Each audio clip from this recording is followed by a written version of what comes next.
Bé, doncs amb la mateixa mentalitat que el primer. És veritat que tenim uns punts de marge, que allí vam fer un molt bon partit, no? Però crec que només tenir la mentalitat de voler guanyar aquest partit i només no defensant aquests 18 punts, sinó que anar a buscar la victòria ens servirà per passar l'eliminatòria.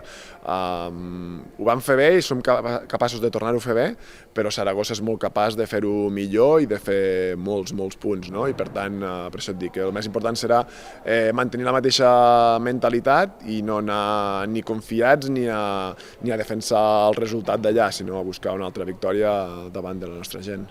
Bueno, primer de tot són jugadores amb moltíssima qualitat i experiència, no vindran derrotades, segur que vindran amb moltes ganes i convençudes de que aixecaran aquest resultat en contra.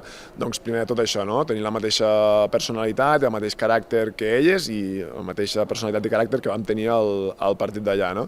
Jo crec que això és el més important, sabem de les qualitats de cada una de les jugadores, tenim el rival ben estudiat i les jugadores, evidentment, doncs, amb aquests dos partits en pocs dies les coneixem i les coneixen perfectament, però el que et dic, jo crec que l'aspecte emocional i mental serà fonamental.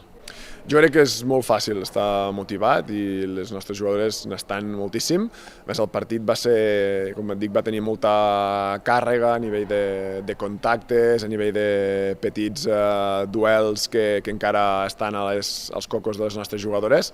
Per tant, la flama aquesta encara està encesa i és bo per nosaltres.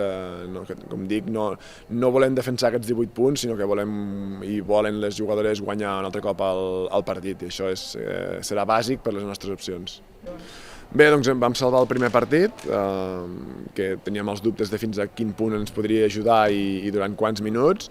Va fer 25 minuts de qualitat, evidentment no està al seu 100% físicament, però bé, estem convençuts que arriba millor ara que no pas el diumenge a Saragossa, no?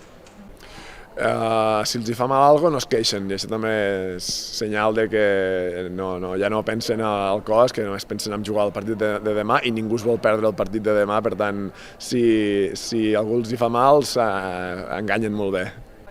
Bé, creiem que sí, que tornarem a tenir un d'aquells ambients que, la veritat és que el Palau sempre està ple, però crec que demà tornarà a ser una d'aquestes dates excepcionals que bullirà, no? I que s'obreixirà de gent. El que dèiem, per això et deia de no anar a defensar 18 punts, sinó buscar un altre bon partit a casa, buscar la victòria i que el Palau ens ajudi, però aquí a casa ens hem de fer forts i hem de guanyar.